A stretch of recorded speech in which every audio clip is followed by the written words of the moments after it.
Bismillahirrahmanirrahim. Alhamdulillahilladzi arsala rasulahu bil huda wa dinil haqq liyudhhirahu 'ala ad-dini kullih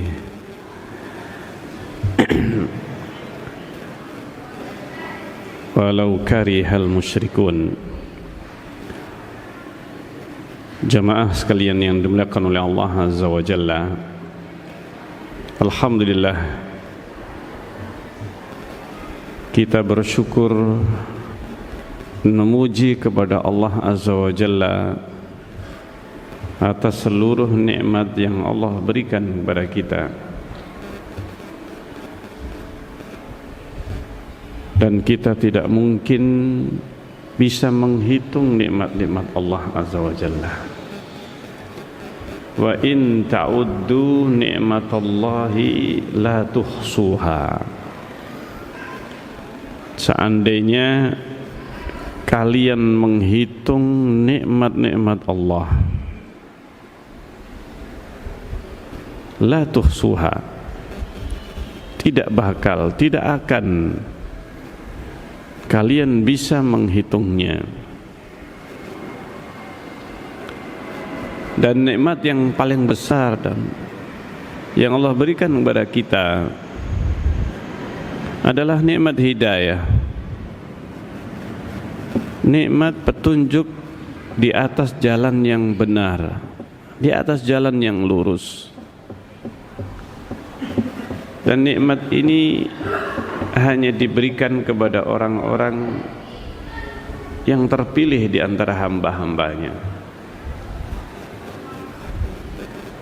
orang-orang yang beriman dan orang-orang yang berada di atas jalan yang sudah Rasulullah sallallahu alaihi wasallam sampaikan kepada para sahabat radhiyallahu anhum ajmain. Hanya dengan jalan yang sudah ditunjukkan Rasulullah dan dijalankan para sahabat, maka kita akan bisa mendapatkan petunjuk yang benar, petunjuk yang sesuai dengan yang diinginkan oleh Allah Azza wa Jalla. Dan Allah Subhanahu wa taala berfirman sebagaimana yang tadi kita bacakan di awal kajian, di mana Allah arsala rasulahu bil huda. Allah mengirim rasulnya bil huda, dengan petunjuk, wa dinil haq, dan agama yang benar, liyudhhirahu 'ala ad-dini kulli, untuk memenangkannya di atas seluruh agama. Meskipun orang-orang musyrik, meskipun orang kafir, mereka membencinya, tidak suka, tapi demikianlah Allah Azza wa Jalla. Karena iblis laknatullah alaihi senantiasa akan terus menggoda manusia, menggoda, menyesatkan sejauh-jauhnya manusia, sebanyak-banyaknya. Dan ini sudah menjadi sumpah iblis di hadapan Allah. Ketika iblis diperintahkan oleh Allah Azza wa Jalla untuk bersujud kepada Adam, maka iblis tidak mau dan menolak, enggan. Khalaqtani min nar wa khalaqtahu min tin. Ini, engkau menciptakan aku dari api, engkau ciptakan dia, Adam, dari tanah. Masa saya harus bersujud? Asjudu liman khalaqtahu tina? Apakah aku harus bersujud kepada yang kau ciptakan dari tanah? Kesombongan, keangkuhan iblis Dia merasa bahwa api lebih baik daripada tanah. Ini bukan informasi dari Allah kepada iblis, tetapi apa yang ada di akalnya iblis, yang ada di benaknya iblis, bahwa api lebih baik daripada tanah. Dan karena dia diciptakan dari api, sementara Adam diciptakan dari tanah, maka dia merasa saya ini lebih baik. Bahan bakar saya, artinya bahan baku di mana aku diciptakan itu lebih baik. Kenapa saya harus bersujud kepada Adam? Muncul di sini sifat hasad, iri, dengki kepada Adam yang dia anggap lebih rendah daripada dirinya karena bahan bakunya. Subhanallah. Dari mana pemahaman iblis? Dari mana pemahaman iblis bahwa api lebih baik daripada tanah? Dari akalnya sendiri. Tidak berasal dari Allah Azza wa Jalla, malaikat, atau siapapun. Ini adalah apa yang ada di dalam benaknya iblis, nafsunya iblis. Subhanallah. Dari situ iblis menolak, dan semakin besar kedengkian iblis hingga menjadikan iblis ini berusaha bagaimana Adam alaihissalam melanggar larangan Allah Azza wa Jalla, hingga dijerumuskan berusaha menggoda Adam. Ketika tidak berhasil menggoda Adam secara langsung, maka iblis menggunakan cara yang lain. Apapun diusahakan, maka iblis menggunakan Hawa, melewati Hawa istrinya. Maka iblis berhasil membujuk Hawa untuk meminta suaminya Nabi Adam alaihissalam untuk memakan buah khuldi yang terlarang, yang dilarang untuk dimakan. Disinilah Adam alaihissalam ketika langsung digoda oleh iblis untuk melanggar larangan Allah, tidak berhasil, tidak bergeming. Adam alaihissalam, Adam faham ini larangan Allah, aku tidak akan melanggarnya. Tetapi ketika iblis menggunakan dan melewati Hawa istrinya, maka ternyata Adam, dan inilah karena Adam oleh Allah Azza wa Jalla ketika sudah diberi oleh Allah teman, dijadikan ada temannya Adam, dan mencintai Hawa istrinya setelah berada di dalam surga. Maka ketika Hawa ini yang meminta Adam untuk memakan dan memetik buah khuldi, maka ternyata Adam akhirnya luluh hingga akhirnya menuruti keinginan Hawa, yang akhirnya memetik buah khuldi itu, dan keduanya akhirnya memakannya. Adam alaihissalam seorang manusia, dan ternyata fitnah yang paling besar terhadap manusia sejak Adam alaihissalam, yang paling besar fitnahnya, ujiannya adalah wanita.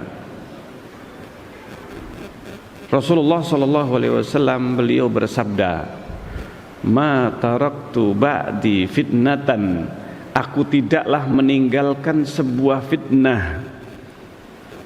Ini adarru, yang lebih berbahaya, ala rijal, bagi laki-laki, minan nisa, daripada wanita.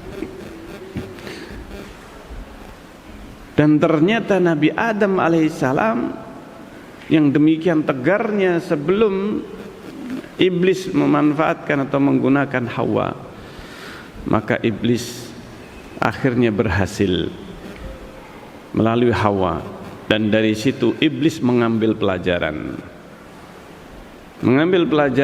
sejak kejadian di mana Hawa yang diciptakan oleh Allah dari tulang rusuknya Adam alaihissalam lebih bisa menjadikan godaan iblis ini lebih berhasil dengan melalui Hawa, seorang wanita.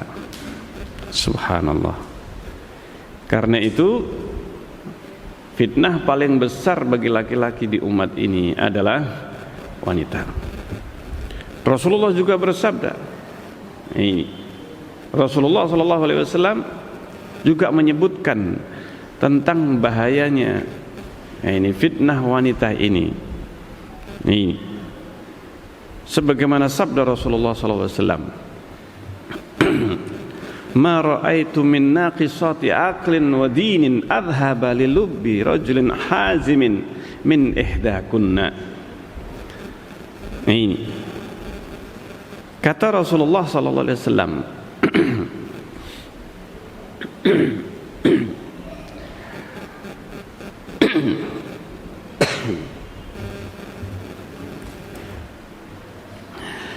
dalam hadis ini Rasulullah SAW menyebutkan bahwa saya tidaklah melihat, kata Rasulullah, ma ra'aitu min naqisati aqlin wa dinin. Aku tidak melihat min naqisati aqlin, makhluk yang kurang akal. Yang makhluk yang kurang akal. Naqisat aqlin wa dinin, dan agama, adhaba lilubbi rajulin hazimin, bisa menghilangkan akalnya. Lubbi rajulin hazimin, seorang yang mempunyai akal yang kuat, mempunyai tekad, mempunyai kekuatan. Ini rajulin hazimin, daripada ihdakunna, daripada salah satu di antara kalian, kata Rasulullah kepada para wanita. Karena itu yang pertama paling berbahaya, artinya ujian fitnahnya bagi laki-laki. Rasulullah mengkhususkan ini fitnah bagi laki-laki daripada wanita. Karena itulah Rasulullah SAW beliau menyebutkan bahwa man yatman li, kata Rasulullah dalam hadis yang diriwayatkan oleh Imam Bukhari rahimahullah taala, barang siapa yang bisa menjamin, man yatman li, yang menjamin ma baina lahyaihi, apa yang ada di antara kedua rahangnya. Rahang ada berapa? Rahang atas dan rahang bawah. Yang dimaksudkan antara rahang atas dan rahang bawah itu adalah apa? Lisan. Lisan. Wa ma baina fakhidaihi, dalam satu riwayat rijlaihi, dan barang siapa yang bisa menjamin antara kedua rahang dan kedua kaki atau kedua pahanya. Dan yang dimaksudkan adalah apa? Kemaluan. Adman lahul jannah, maka saya jamin masuk surga. Subhanallah. Yang penting apa? Menjaga dua ini.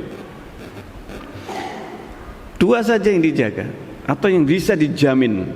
Barang siapa yang menjamin, kata Rasulullah SAW, menjamin antara kedua rahang dan kedua paha, yaitu yang bisa menjamin dua hal ini, dua lubang dalam diri manusia. Lubang mulutnya ini antara dua rahangnya, yaitu lisannya, dan antara kedua paha atau kedua kakinya, yaitu kemaluannya. Ini maka seseorang apabila dia bisa menjamin, kata Rasulullah, man yatman li, menjamin kepada saya, bisa menjaga dua ini, Apa maksudnya menjaga lisan? Dan yang kedua menjaga kemaluan. Ini dua penyakit, dua lubang paling berbahaya pada manusia. Dua lubang paling berbahaya bagi manusia ini, subhanallah, yaitu lisan dan kemaluan. Dan ini diketahui oleh iblis, karena berhasil iblis ini menggoda Adam melalui wanita. Karena itu Rasulullah SAW berwasiat kepada sahabat, "Stausu bin nisa'i khaira." Aku wasiatkan kepada kalian bin nisa, berkaitan dengan wanita ini baik-baik. Ini wasiat Rasulullah SAW. Nah, apa saja yang harus kita jaga? Maka kita harus memperhatikan. Yang pertama yang kita bahas berkaitan dengan lisan, dengan ucapan. Ini bahaya. Karena kata Rasulullah SAW, "Wa hal yakubbun nas." Ini bukankah kata Rasulullah, "Yakubbun nas ala nari jahannam illa min hasaidi alsinatihim." Bukankah yang menjerumuskan, yang paling banyak menjerumuskan ke dalam neraka jahanam, yakubun nas ala nari jahannam illa ala hasaidi alsinatihim, melainkan karena apa? Buah hasil dari apa? Alsinatihim, lisan-lisan mereka. Apa yang harus kita jaga dengan lisan? Karena lisan ini akan dimintai pertanggungjawaban oleh Allah Azza wa Jalla. Kata Allah Azza wa Jalla, "Ma yalfidhu min qawlin illa ladaihi raqibun atid." Ma yalfidhu min qawlin, tidaklah ma yalfidhu, terlafadzkan, terucapkan.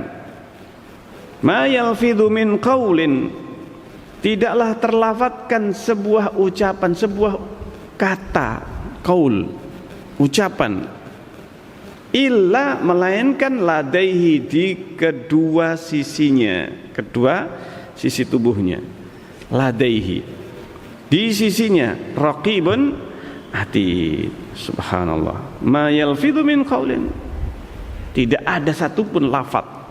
Lafaz itu bisa berupa separuh kata. Lafaz itu pokoknya yang keluar ada suaranya, itu namanya lafaz. Meskipun hanya sebagian dari kata. Satu kata dalam bahasa kita, bahasa Arab, bahasa Indonesia, mungkin dari dua suku kata. Satu suku kata sudah bisa disebut lafaz. Subhanallah. Karena apa? Karena Allah Subhanahu wa taala Maha tahu. Tidak ada yang terucap, bahkan jangankan yang terucap, sesuatu yang ada di dalam hati ini ada tanggung jawabnya di hadapan Allah. Bukan hanya yang terucap, tetapi apa yang terucap ini menjadi tanda, mengungkapkan apa yang ada di dalam hati. Dan yang kedua, bahwa apa yang terucap apabila berbeda dengan apa yang ada dalam hati, ini juga akan dipertanggungjawabkan oleh Allah tidak di hadapan Allah Azza wa Jalla. Nah, ini karena apa? Kata Allah Azza wa Jalla, walaqad khalaqnal insan wa na'lamu ma tuwaswisu bihi nafsuh. Sungguh kami menciptakan insan, manusia, dan kami mengetahui, wa ta'lamu wa na'lamu ma tuwaswisu bihi nafsu, kami tahu apa yang dibisikkan oleh hatinya, yang terbisikkan di dalam hati. Wa nahnu aqrabu ilaihi min hablil warid, dan kami, kata Allah Azza wa Jalla, aqrabu ilaihi, lebih dekat kepadanya, min hablil warid, daripada urat leher. Min hablil warid, lebih dekat daripada hablil warid. Maksudnya apa? Disebutkan dalam ayat yang setelahnya, idh yatalaqal mutalaqiyani 'anil yamini wa 'anil shimali qa'id. Ketika yatalaqal mutalaqiyan, ketika kedua makhluk Allah mutalaqiyan 'anil yamini wa 'anil shimali qa'id. Nah, ini ketika kedua malaikat yang ada di kanan dan kirinya dia duduk. Nah, ini maka ma yalfidhu min qaulin, tidak ada satupun ucapan yang terlafadzkan illa ladaihi raqibun atid, kecuali di sisinya ada raqib dan atid. Ada raqib yang mengawasi manusia dan atid. Ini dan inilah yang akan senantiasa menjaga dan memperhatikan, mencatat apa yang dilafadzkan oleh manusia, bahkan yang ada di dalam hatinya. Apa yang ada di dalam hati manusia. Maka Allah Subhanahu wa taala menyebutkan pentingnya seseorang menjaga lisan dan memperhatikan apa yang akan dia ucapkan. Ini sehingga sebelum seorang mengucapkan sesuatu, maka hendaknya dia memperhatikan apa yang dia ucapkan ini, apa yang dia katakan, karena semuanya akan dimintai pertanggungjawaban di hadapan Allah Azza wa Jalla. Semuanya akan dimintai pertanggungjawaban. Allah Subhanahu wa taala akan menanyakan semuanya. Dalam hadis Rasulullah sallallahu alaihi wasallam, beliau bersabda, beliau mengatakan,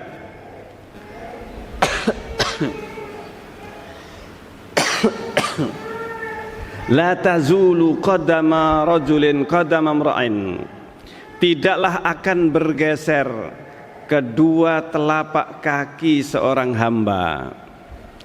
La tazulu qadama rajulin, tidak akan bergeser kedua telapak kaki Adam, Bani Adam, hatta yus'ala an arba', kecuali akan ditanya tentang 4 perkara. Ini.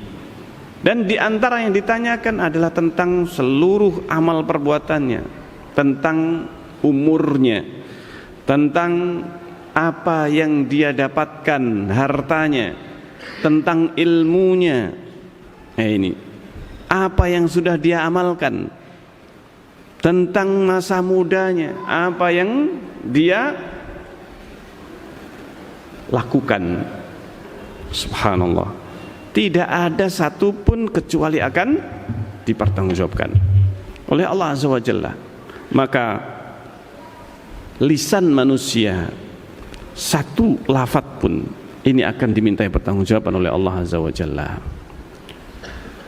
Karena itu banyak di kalangan manusia yang mereka tersesat dari jalan Allah Azza wa Jalla karena buah dari lisan. Termasuk diantaranya yang pertama kali terjerumus ke dalam kesalahan dan kesesatan, petaka yang menjerumuskan dia ke dalam neraka jahanam, adalah apa yang dikatakan oleh iblis tadi. Ketika iblis mengatakan bahwa engkau ciptakan dari api, engkau ciptakan aku dari api, dan engkau ciptakan dia dari tanah, apakah saya harus bersujud kepada yang kau ciptakan dari api, kepada apa yang kau ciptakan dari tanah? Ini adalah ucapan-ucapan kesesatan, ucapan-ucapan penyimpangan dari kebenaran, yang mana Allah Subhanahu wa taala tidak memberikan tuntunan bahwa api lebih baik daripada tanah. Nah, ternyata iblis mengatakan dari dirinya. Karena itu kesesatan yang dimulai oleh iblis ini yang akhirnya menjerumuskan manusia. Nah, di antara kesesatan yang berkaitan dengan lisan, dengan bibir, adalah apa yang dia makan. Apa yang dia makan. Jadi apa yang keluar dari mulutnya dan apa yang masuk ke dalam mulutnya. Subhanallah. Karena orang yang dia memasukkan bukan yang halal, ke dalam mulutnya, waliyadzubillah. Ini mengerikan. Mengerikan. Bukan hanya zatnya saja yang harus halal, tetapi keharaman dan kehalalan itu juga berkaitan dengan bagaimana dia mendapatkannya. Bagaimana? Min ainak tasabah. Ini dari mana dia dapatkan? Apa yang dia makan? Apa yang dia minum? Apa di antara bahayanya seseorang memasukkan ke dalam bibir, ke dalam mulutnya ini sesuatu yang tidak halal? Di antaranya adalah seseorang dihalangi dari terkabulnya doa. Padahal doa adalah merupakan senjata seorang mukmin. Senjata seorang mukmin.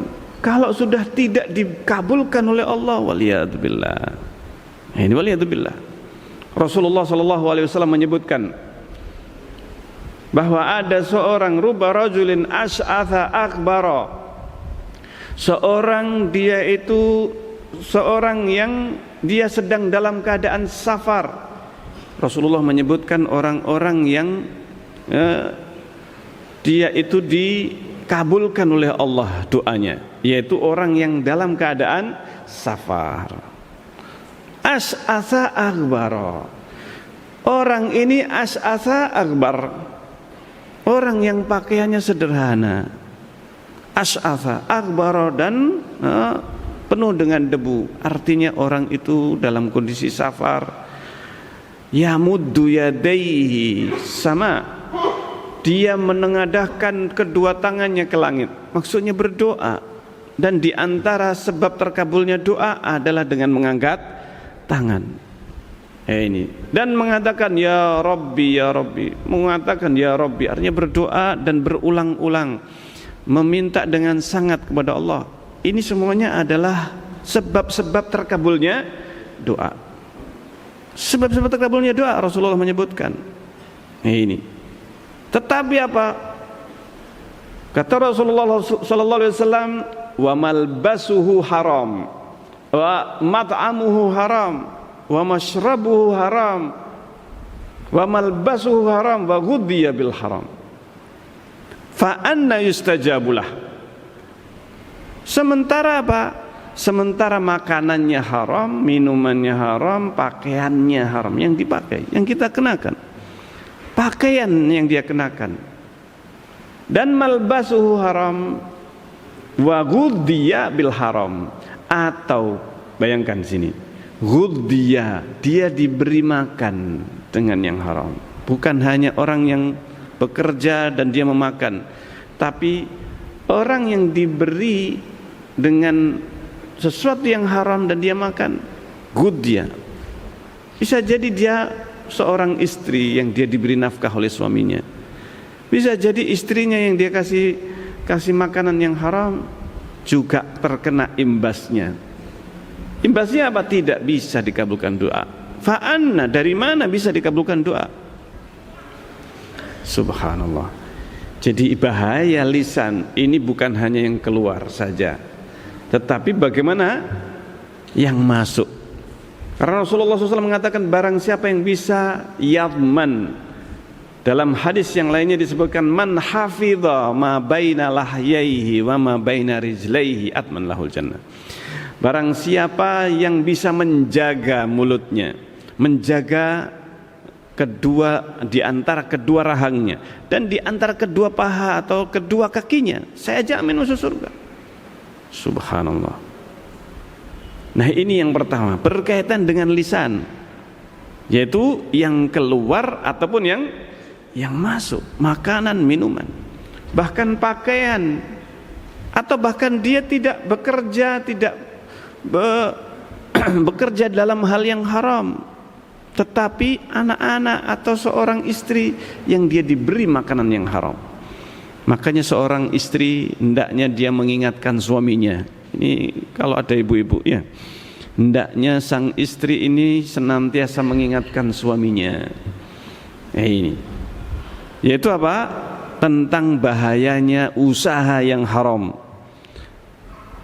Tetapi yang banyak terjadi, ibu-ibu apalagi kalau suaminya ini punya jabatan, Ini punya jabatan, punya kedudukan. La haula wala quwata illa billah. Asalnya suaminya itu masya Allah, tidak ada pikiran untuk apa macam-macam. Tapi karena ibu pejabat, istri pejabat, ini butuhnya banyak kalau sudah jadi pejabat ibu-ibunya. Ini bedaknya lebih mahal. Ya subhanallah. Lalu kemudian apa? Ini tasnya mulai yang brandednya sudah apa? Harus apa? Yang branded. Dan kemudian belinya harus di luar negeri. Nah akhirnya apa? Gaya hidup ini yang kemudian menuntut biaya operasional yang lebih tinggi. Nah ini kalau cuma untuk biaya dapur saja, ini yang dimakan cuma satu piring. Tetapi masalahnya yang dimakan bukan lagi nasi. Subhanallah. Bahkan karena kebutuhan operasional yang lainnya ini, maka aspal pun bisa dimakan. Ya, aspal bisa dimakan, beton bisa dimakan, cor-coran, besi juga bisa dimakan, ya kan? Subhanallah. Apa saja bisa dimakan. Tanah pun juga bisa dimakan. Subhanallah. Sertifikat bisa dimakan. Masya Allah. Ini luar biasa. Demikianlah bahayanya Pak. Tadi wanita. Jadi iblis sudah tahu. Kalau bahasa Jawanya mungkin ada orang Jawa di sini sudah ngerti peknya. Peknya itu apa? Trik selahnya ini ada apa? Ada caranya. Ketika menggoda Adam dan anak keturunan Adam, laki-lakinya Bani Adam, yaitu dengan cara apa? Dari wanita. La haula wala quwwata illa billah. Ini yang mengerikan. Nah, ini yang berkaitan dengan apa? Baru dari lisannya. Makanya lisan seorang wanita bisa jadi lebih tajam daripada apa? Daripada pisau, daripada silet, lebih panas dari api. Ya. Ini subhanallah. Ini lisan ini berbahaya. Nah karena itu ini adalah sebuah lubang yang bisa jadi membawa seseorang menuju surga, tetapi juga bisa sebaliknya. Seorang yang menggunakan lisannya untuk ketaatan kepada Allah, dia membaca Al-Quran, berzikir, berkata jujur, dia melakukan amar ma'ruf nahi mungkar, mengajak kepada kebaikan, mengajak kepada kebaikan, melarang kemungkaran. Subhanallah. Mendorong suaminya, seorang wanita, untuk dia memberi nasihat kepada suaminya. Seorang anak atau seorang ibu memberi nasihat, mengajari anaknya. Seorang suami menasihati istrinya, kebalikannya juga anak dengan orang tuanya, dan seterusnya. Seorang pejabat, dia menggunakan dan memanfaatkan jabatannya untuk beramar ma'ruf nahi mungkar. Maka ini adalah lisan yang menghasilkan manfaat. Maka barang siapa yang bisa menggunakan lisannya untuk kebaikan, maka di antara salah satu kebaikan dan yang bisa memasukkan ke dalam surga adalah lisan. Ucapan syahadat, ucapan kebaikan, kalimat tauhid yang dia ucapkan. Bahkan Rasulullah SAW menyebutkan bahwa subhanallah, alhamdulillah, la ilaha illallah, la haula wala quwata illa billah, dan seterusnya. Ini semuanya adalah merupakan pohon atau tanaman, bibit-bibit yang akan dia tanam di surga. Setiap kalimat subhanallah itu adalah sebenarnya dia sedang menanam pohon di surga. Nah ini sabda Rasulullah SAW. Cuma sekedar apa? Ucapan apa? Subhanallah. Ghirasul jannah, kata Rasulullah SAW. tanamannya surga itu adalah apa? Ucapan ini, subhanallah, alhamdulillah, la ilaha illallah, la haula wala quwata illa billah, masya Allah. Ucapan zikir kelihatannya sepele, ringan. Nah ini ringan. Kalau kita menanam di dunia benih, ada yang petani, kayaknya di Bali ini petani agak jarang, mungkin agak ke pinggiran ya. Ini seorang petani, dia menanam harus mencangkul, kemudian mengairi dan kemudian menanamnya, mencari benihnya, membeli. Ini subhanallah, dia harus punya lahan atau dia kemudian bekerja. Ini ketika di dunia. Tapi kalau kita mau menanam surga, menanam pohon di surga, ternyata lebih gampang, lebih mudah. Cukup apa? Subhanallah, alhamdulillah, la haula wala quwwata illa billah.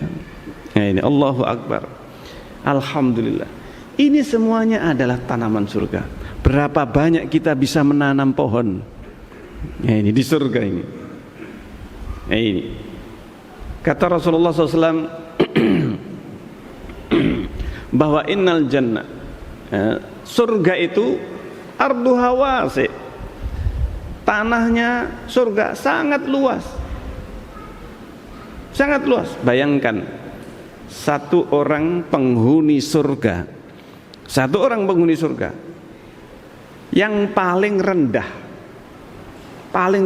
kedudukan di surga, dan ini orang yang dientaskan dari neraka, artinya sudah masuk ke dalam neraka jahanam, lalu kemudian dia yang terakhir dientaskan dari neraka jahanam, dientaskan dari neraka jahanam, lalu kemudian dia masuk surga paling terakhir, paling terakhir.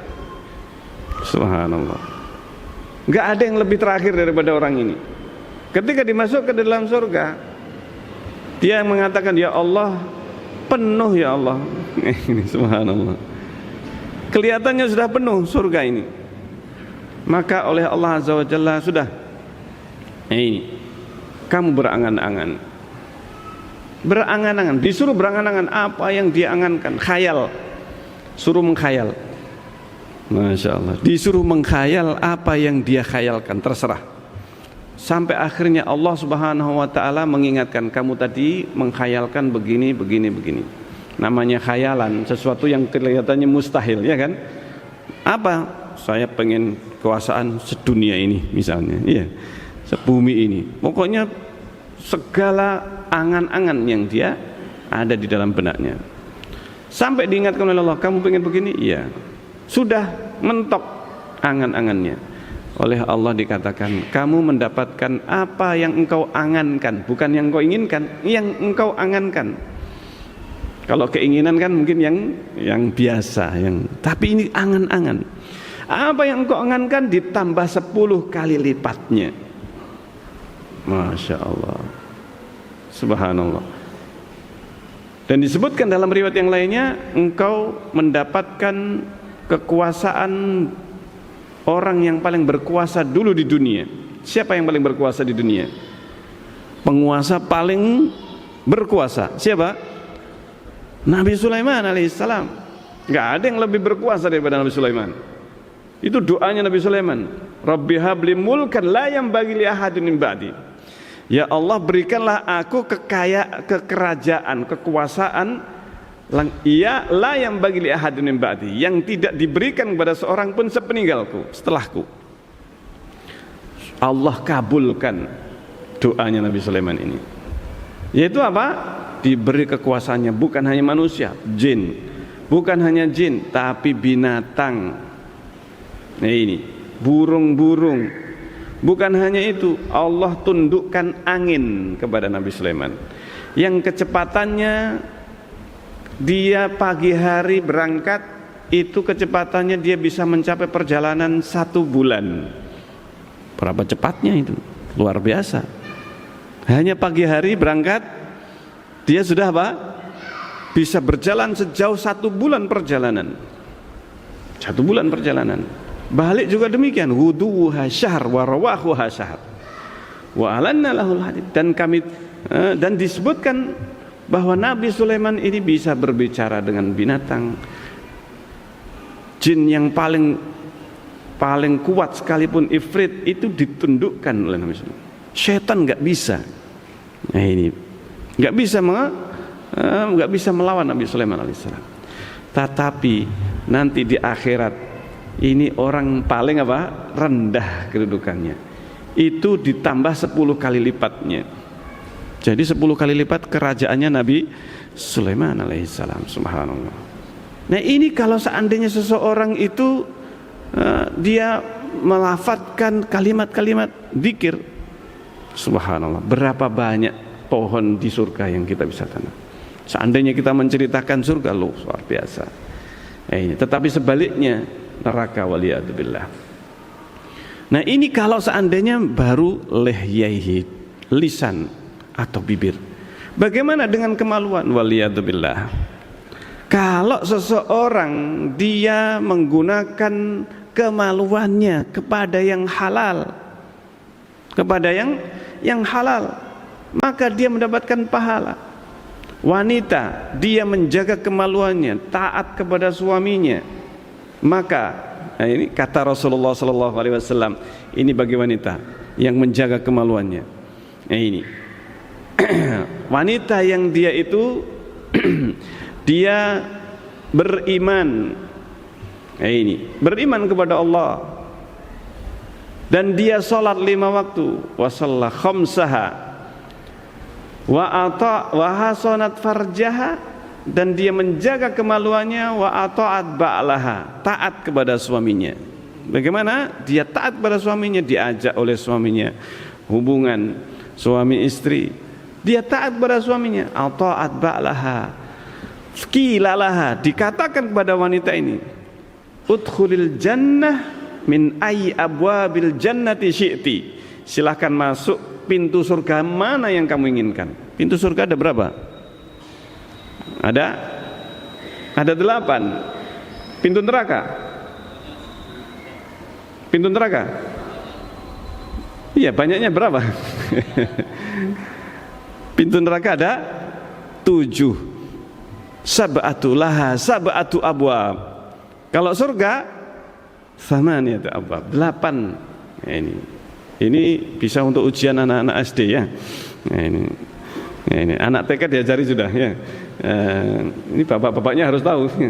Masya Allah. Ada 8 pintu surga, silahkan masuk. Kok cuma 8? Ini jangan bayangkan kayak pintu masjid Nurul Huda ya. Ini pintu surga lebarnya, salah satu pintu surga. Salah satu pintu surga ma baina Ailah la Aden, antara Aden dan Ailah itu jaraknya 1000 sekian kilometer. Gawang pintunya, di antara 2 gawang pintunya ini antara Son'a dan satu disebutkan dengan Ailah yang ada di negeri Syam, yang jaraknya kalau dihitung ini hampir 2000 kilometer.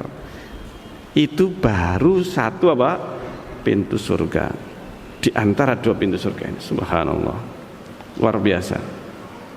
Nih orang yang menjaga kemaluannya, dan yang paling banyak menjerumuskan ke dalam neraka jahanam juga adalah kemaluan dan lisan. Apalagi sekarang, waliyadzubillah, permasalahan kemaluan ini bukan hanya sekarang ini dosanya hanya zina saja, tetapi perbuatan yang lebih daripada zina. Apa yang perbuatan lebih daripada zina? Perbuatan kaum Nabi Lut alaihissalam, waliyadzubillah. Perbuatan kaum Nabi Lut ini lebih parah daripada zina,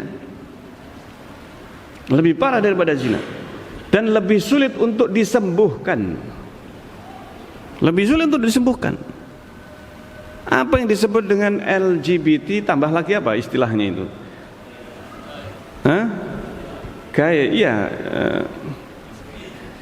Tambah lagi ada istilah yang lebih daripada LGBT.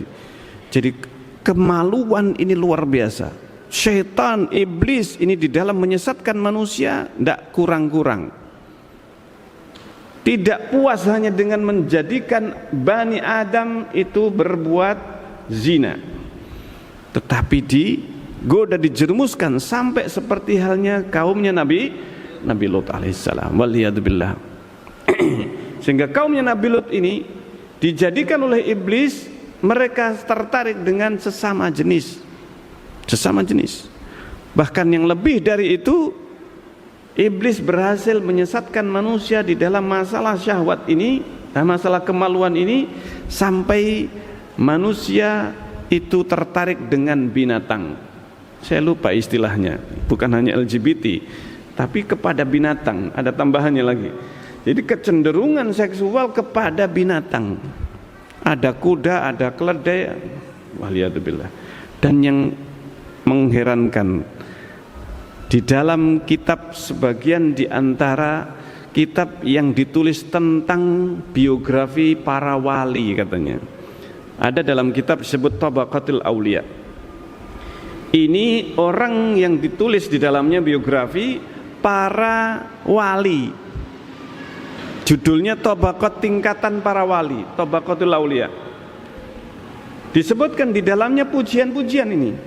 Di antara wali yang dipuji di dalam kitab tersebut, waliyadzubillah, karena di dalam istilah mereka, kalau sudah mencapai tingkat makrifat sudah bebas syariat. Nah, ini apalagi yang hakikat di atasnya lagi, maka mereka boleh bebas melakukan apa saja dengan kemaluannya, dengan apapun.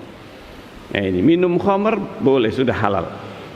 Nah, ini zina sudah nggak ada lagi istilah zina baginya.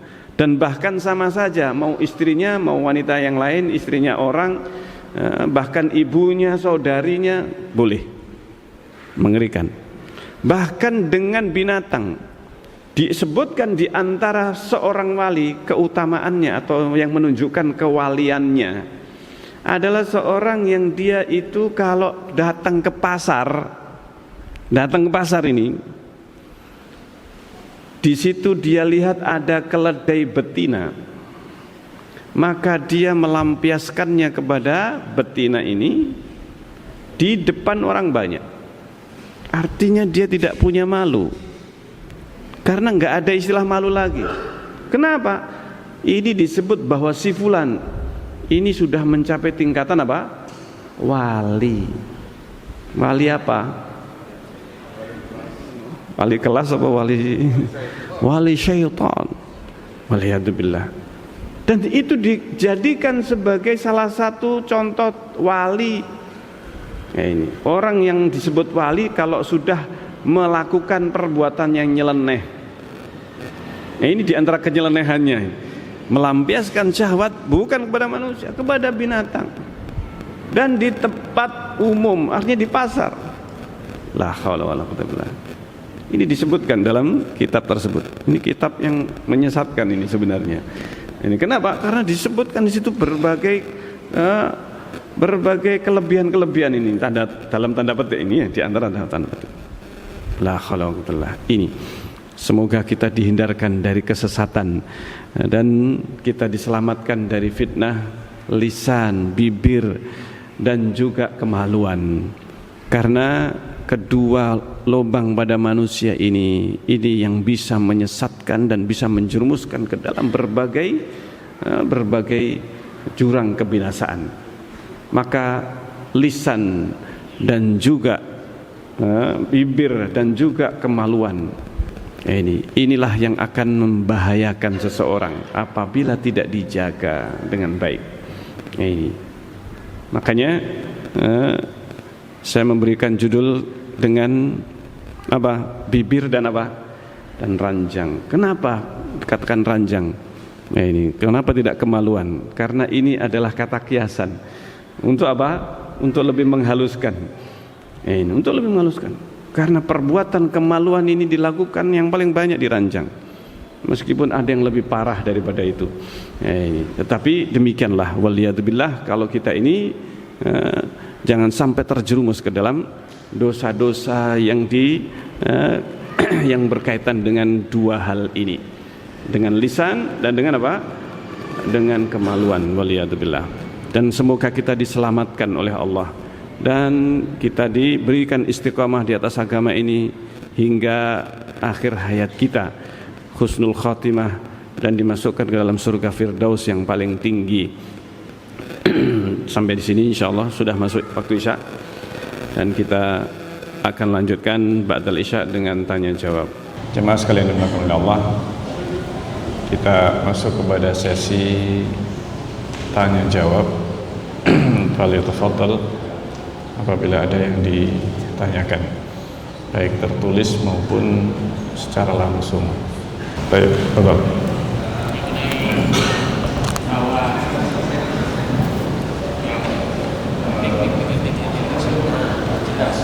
Ini mengenai iblis menggoda Adam melalui Hawa. Tapi kira-kira pada saat itu Hawa ini masih tidak tahu kalau tidak boleh makan buah. Artinya Hawa ini tidak apa dulu dia makan Hawa mengenai dilarang makan buah. Iya. Jadi kalau misalnya ini ibaratnya bisa, kalau istri kita sudah ada atau anak-anak sudah ada ilmunya, apakah juga ada kemungkinan seperti itu?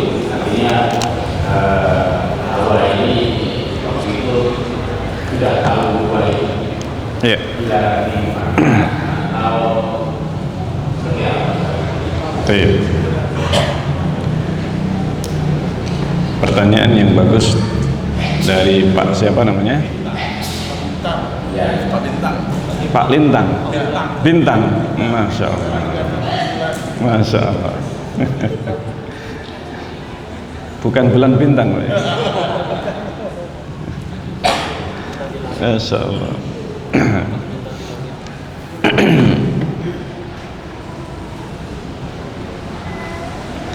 Baik. Adapun pertanyaan tadi, apakah Hawa sudah tahu larangan tersebut atau yang tahu cuma Nabi Adam saja? Maka jawabannya Allah yang menjawab. Ini bahwa di dalam Al-Quran disebutkan alam anhakuma antilkuma sajarah. Lafadznya jelas, bukankah aku telah melarang kalian berdua? Anhakuma. Nah ini larangannya jelas Allah Subhanahu wa taala ketika sudah memakan peristiwanya ini, maka Allah kemudian mengatakan, bukankah aku sudah melarang kalian berdua? Nah ini kira-kira kalau kalian berdua, Hawa sudah tahu atau belum? Sudah tahu. Jadi jawabannya singkat jelasnya. Ini bukankah aku telah melarang kalian berdua anhakuma antilkuma syajara, melarang kalian berdua dari mendekati pohon itu. Nah ini jadi sudah dilarang, sudah tahu. Tetapi demikianlah, sebagaimana kita kadang sudah tahu aturan kita melanggar, iya kan? Nah ini aturannya apa? Lampu merah sajalah ya. Ini ya lampu merah. Tahu nggak kalau lampu itu merah menyala itu berarti apa? Stop. Kadang kita stop atau kita stop. Ya. Ini. Subhanallah.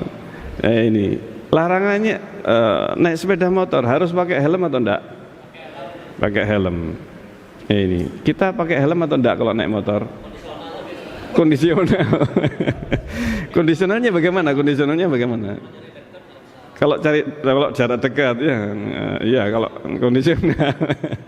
Tapi kalau sudah masuk jalan raya, ya kan? Aturannya apa? Harus pakai helm. Iya. Kita taat enggak kepada aturan itu? Kondisional. Kadang taat, kadang enggak. Lebih banyak enggak taatnya ya. Ini subhanallah. Ini aturan aturan lalu lintas ini termasuk bagian dari perintah Allah Azza wa Jalla untuk kita taati. Ya, ini contoh yang paling konkret pada diri kita saja. Iya kan? Paling konkret. Karena kita memang juga anaknya Adam, anak cucunya Adam. Sehingga meskipun sudah tahu dilarang, tetap apa? Kita menerobosnya. Cuman Adam alaihissalam satu kali kemudian bertobat. Nabi Adam bertobat, ya kan?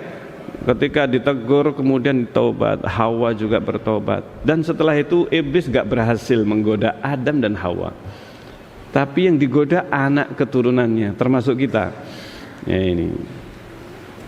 Rasulullah SAW, Allah Subhanahu Wa Taala sudah perintahkan, atiullah wa atiur Rasul wa ulil amri minkum. Taatilah Allah, taati Rasul dan penguasa pemerintah kalian. Ya ini. Sehingga kita diwajibkan, dan ini diantara akidah Ahlussunnah wal Jamaah, untuk taat kepada penguasa atau pemerintah dalam hal yang ma'ruf, dalam hal yang ma'ruf itu yang baik, bukan mungkar. Ini bukan sesuatu yang mungkar. Maka kita wajib taat kepada penguasa atau pemerintah, aturan-aturan pemerintah. Kita naik sepeda motor, ini kita harus pakai helm. Ini ibu-ibu ini ya, saya lihat di Bali ini masya Allah ya, ini luar biasa keberanian orang Bali itu masya Allah dalam hal melanggar lalu lintas. Ini akhwat bercadar pakai helm ya, ini nggak pakai helm maksudnya ya. Kalau kalau kita ini sudah tidak lagi taat kepada penguasa pemerintah, yang mana kita ini diantara i'tiqad Ahlussunnah salafi, akidah salafi adalah taat kepada apa? Pemerintah dalam hal yang ma'ruf. Kenapa kita ini justru apa? Yang mencontohkan untuk melanggar, iya kan? Nah seperti itu. Jadi kita bukan masalah kondisional, kalau dekat gak usah pakai helm, ya kan? Nah ini, maka kita berusaha memberikan contoh kepada umat ini, kepada yang bukan ngaji lah istilahnya, ya kan? Mbok ya yang ngaji ini yang sudah paham dengan pemahaman salah, pemahaman akidah yang benar, ketaatan kepada penguasa, maka kita mulai dari yang kelihatannya sepele ini, kelihatannya kecil, ya kan? Aturan lalu lintas kita taati. Nah, ini kita taati aturannya. Nah, ini apalagi di Bali ini sangat sangat mudah, ya kan? Meskipun sebenarnya wah kalau di Bali ini nggak ada masalah istilahnya, nggak taat pun nggak ada masalah, polisi nggak nangkap. Kenapa? Karena polisinya sudah capek, ya. Ini sudah sohibnya, ya. Nah dan seterusnya. Jadi kita akhirnya mudah melanggar. Maka kita mulai membiasakan diri kita ini untuk taat kepada Allah dengan mentaati penguasa. Aturan-aturan yang kelihatannya sepele kecil kita taati. Selama itu tidak melanggar syariat. Kita kira-kira kita taat kepada aturan lalu lintas melanggar syariat enggak? Bahkan itulah syariat. Di antara syariat Allah Azza wa Jalla ini kepada umat manusia adalah taat kepada pemerintah. Dan ini dalam Al-Quran, atiullah wa atiur Rasul wa ulil amri minkum. Jadi ini yang sebenarnya perlu untuk kita perbaiki. Kita perbaiki ini yang naik sepeda motor ini, kemudian yang mungkin kalau orang yang lain yang nggak pakai helm, pakai saya lihat terutama ini fenomena yang di Bali. Nah ini luar biasa. Nah, ini subhanallah, ya kan? Nah, ini jadi yang berjenggot nggak pakai helm, nah ya kan tanya, itu. Pokoknya kalau di jalan, nah, ini aturannya kalau pakai helm lah, ya pakai helm, ya. Nanti kan dicontohkan sama Pak Badrimin, ini kan bisa mencontohkan dengan baik dan benar, ya kan? Ini bukan hanya pakai songkok ini saja, enggak, tapi pakai apa? Pakai helm. Itu salah satunya saja. Taib.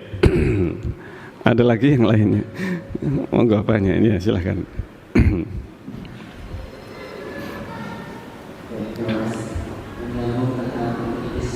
Iblis, ya. Ini kok menarik sekali iblis ini.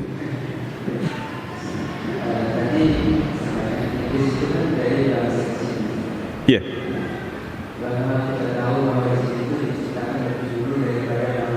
Ya.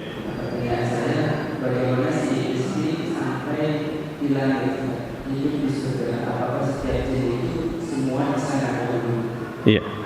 Baik. Baik. Pertanyaan yang bagus tentang iblis, laknatullah alaih.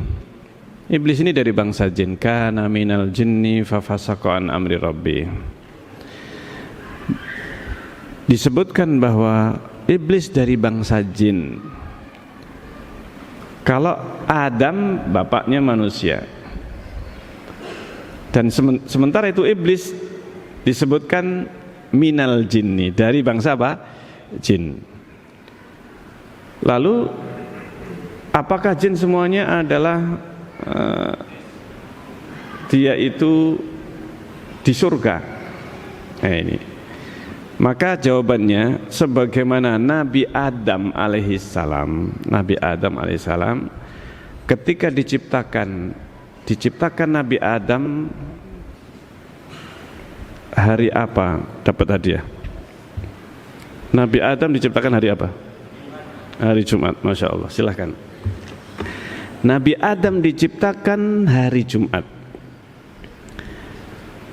dan diciptakan langit dan bumi dalam berapa hari? Sittati ayam, 6 hari. Nah, ini bukan itu pertanyaannya. Bukan 6 hari pertanyaannya. Baik. Pertanyaannya, hari pertamanya hari apa? Ahad. Ya, baik. Siapa tadi yang menjawab? Silakan. Hari Ahad. Ahad itu maknanya 1. Senin, Isnin 2. Selasa, Sulasa 3. Rebo, Arbi'a bahasa Arabnya 4. Nah, ini Kamis, Khamis, Khamsah 5. Kemudian kok kenapa enggak sadis? 6 itu kan sadis ya. Nah, ini sittah atau sadis. Kenapa tidak disebut hari sadis? Nah, ini atau hari sittah. Nah, ini kenapa disebut apa? Jumat. Jumat itu maknanya lengkap, sempurna, terkumpul. Ini namanya Jumat. Dan diciptakan manusia juga hari Jumat. Tetapi diciptakan langit dan bumi ini dalam 6 hari, yang terakhir, hari terakhir hari Jumat selesai. Nah, ini hari selesai. Sehingga hari Jumat, hari terakhir selesai lengkap langit dan bumi ini. Sebelum saya menjawab pertanyaan iblis tadi, ini. Nah, diciptakan langit dan bumi 6 hari. Setelah itu yang diciptakan, setelah langit dan bumi ini diciptakan, maka diciptakanlah makhluk. Adapun malaikat sudah lebih dahulu diciptakan oleh Allah Azza wa Jalla. Malaikat diciptakan dari apa? Cahaya apa? Cahaya apa? Sisa 1 ini. Ada yang angkat tangan, cahaya apa? Ada yang angkat tangan, tidak ada? Kalau enggak ada, ini untuk saya berarti. Baik. Allah menciptakan malaikat, ini disebutkan dalam hadis yang diriwayatkan oleh Imam Muslim rahimahullah ta'ala, yaitu bahwa malaikat diciptakan dari cahaya arsy. Cahaya apa? Arsy. Cahaya arsy. Min nuril arsy. Ini kata Rasulullah SAW. Jadi diciptakan dari cahaya arsy. Arsy adalah makhluk yang pertama kali diciptakan. Terdapat perselisihan apakah arsy ataukah pena. Perbedaannya hanya itu. Makhluk pertama yang diciptakan oleh Allah, arsy atau pena. Ini panjang pembahasannya ya.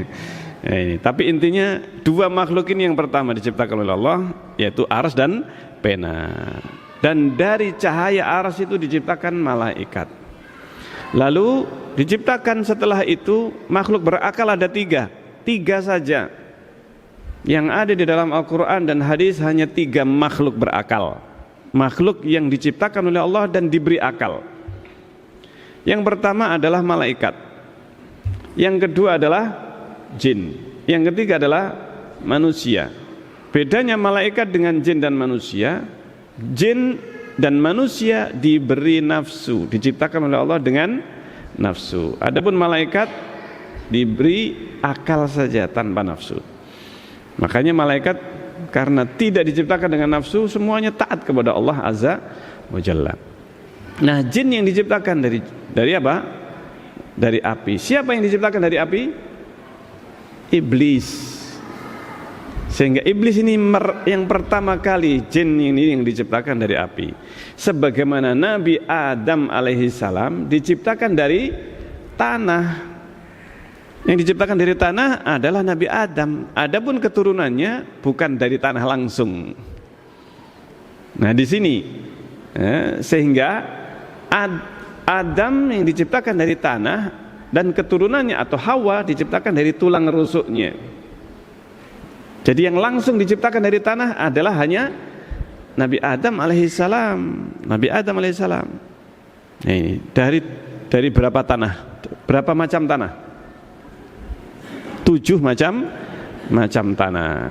Dari 7 macam tanah ini diciptakan Adam alaihissalam, lalu dibentuk oleh Allah Azza wa Jalla, lalu kemudian ditiupkan ruh. Ceritanya besok kalau untuk masalah urutannya manusia. Khusus untuk apa? Manusia. Yang ditanyakan jin. Nah, iblis inilah yang kemudian setelah dirinya diciptakan dari api, lalu kemudian diturunkan ke bumi ini. Jadi yang ditempatkan di surga siapa? Hanya siapa kira-kira? 3 ini, yaitu iblis, kemudian Nabi Adam dan apa? Hawa. Diciptakan hari Jumat manusia, lalu ditempatkan di surga. Ditempatkan di surga, setelah itu diciptakan Hawa dari tulang rusuknya. Karena Adam sendirian sebagai seorang manusia sendirian di surga, maka dilengkapi oleh Allah dengan Hawa. Nah, ini. Nah, iblis ini yang diciptakan dari tanah.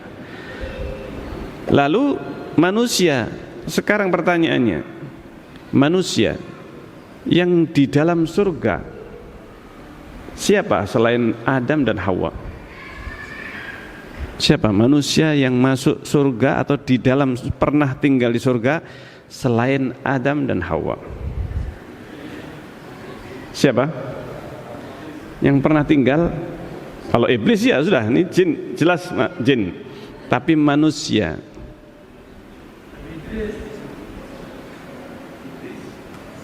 Idris, siapa lagi? Nabi Isa, siapa lagi?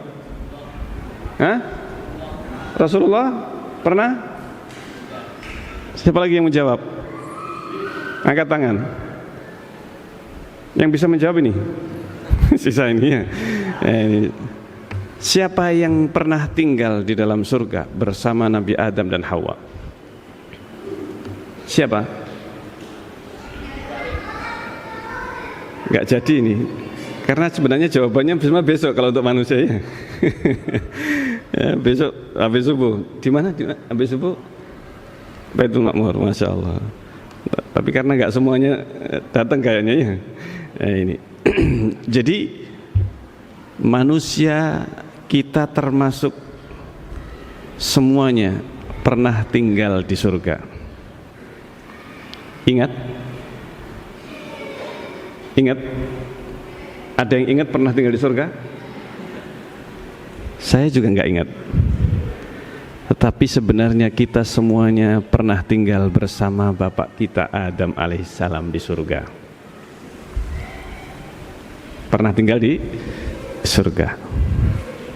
Keturunan jin iblis ini juga sebenarnya juga ada di dalam kita ini manusia, di dalam tulang sulbi Nabi Adam.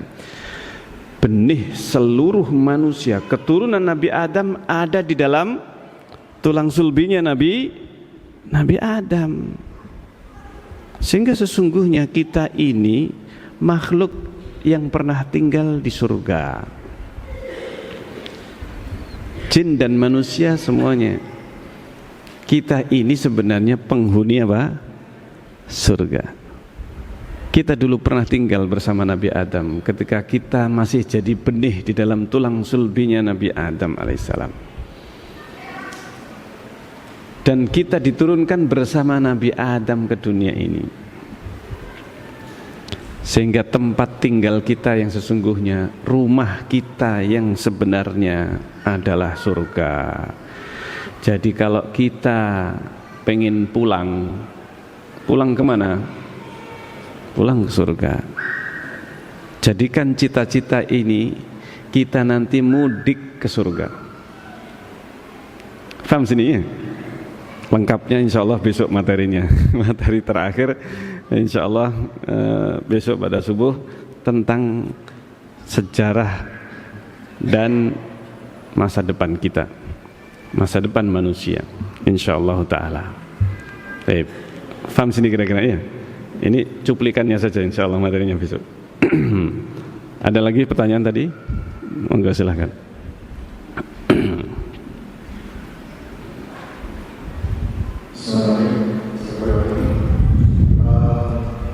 Jadi maksudnya untuk masa yang belakang saya pernah berusaha dan sering, tapi di dalam diri saya terlibat apa namanya, ini kesalahan saya. Kemudian untuk apa namanya, was-was tadi tidak ada. Jadi saya lebih ke solusi kepada diri sendiri. Kadang saya agak nggak tahu mana budaya was-was atau apa namanya tapi ada dari saya sendiri. Nah pertanyaan itu pertanyaannya sih bentuk was-was itu sebenarnya seperti apa, dan kemudian kondisi yang seperti ini apa, normal atau bagaimana? Bisa disampaikan lebih spesifik, maksudnya kayak seperti apa? Lebih ke bentuk was-was itu seperti apa gitu. Oh, ya. Pertanyaannya ya. Baik. Tentang masalah was-was syaitan, sebenarnya semua manusia itu adalah makhluk yang pasti mendapatkan was-was syaitan. Was-was itu bisikan. Bisikan apa? Syaitan. Seluruh manusia, semua manusia mesti akan dibisiki oleh siapa? Oleh syaitan. Bisikan perbuatan maksiat, kemungkaran, ini dan seluruh perkara maksiat ini semuanya adalah bisikan dari apa? Dari syaitan. Semuanya. Karena ini sudah menjadi sumpahnya siapa? Iblis. Iblis mendidik anak keturunannya dan juga mempengaruhi manusia Bani Adam untuk menjadi pengikut iblis, mengikuti ajaran iblis. Dan caranya adalah apa? Membisikkan apa? Kepada manusia. Yuwaswisu fi sudurin nas. Memberi was-was, yuwaswisu fi sudurin nas, di dalam hatinya manusia. Nah ini. Jadi kerjasama antara manusia dan apa? Dan jin. manusia yang sudah dipengaruhi oleh iblis. Maka mereka menyesatkan manusia, memberi was-was kepada manusia, meskipun bentuknya bermacam-macam. Dan semua kesesatan yang ada pada manusia, kekafiran, ini semuanya berasal dari apa? Iblis dan syaitan. Ini was-wasnya. Hanya saja ada di antara bentuk was-was syaitan itu yang spesifik tertentu. Di antaranya bisikan-bisikan, ada seorang yang dibisiki untuk murtad dari Islam. Yang biasanya ini adalah seorang yang sudah dimasuki oleh jin. Ini ada gangguan jin ini. Salah satu di antara was-wasnya adalah apa? Mengajak untuk keluar dari apa? Dari Islam. Nah, ini jin yang datang atau yang masuk ke dalam tubuhnya ini jin yang misionaris. Jin misionaris, ya. Agama apa saja, ada yang Nasrani, ada yang Hindu, Buddha dan sebagainya. Misionaris ini ya, membisikkan ini. Jadi ini banyak. Ada salah satu yang kasus yang ditangani oleh sebagian teman-teman di Jawa. Ini ada seorang yang menceritakan, saya ini artinya dia ini senantiasa dibisiki oleh jin Nasrani, ada sebagian yang dibisiki oleh jin Hindu, ada jin dan macam-macam. Sehingga diajarkan, dibisikkan di telinganya ini, bisikan untuk kepada agama ini. Dan ada seorang wanita yang menceritakan kepada saya ini senantiasa di dalam telinga saya ini dibisiki terus. Ini. Waktu itu jinnya jin Hindu kalau nggak salah ya. Ini karena dari Bali ini. Ternyata ada juga ya. Ini masuk ke dalam tubuhnya. Nah ini.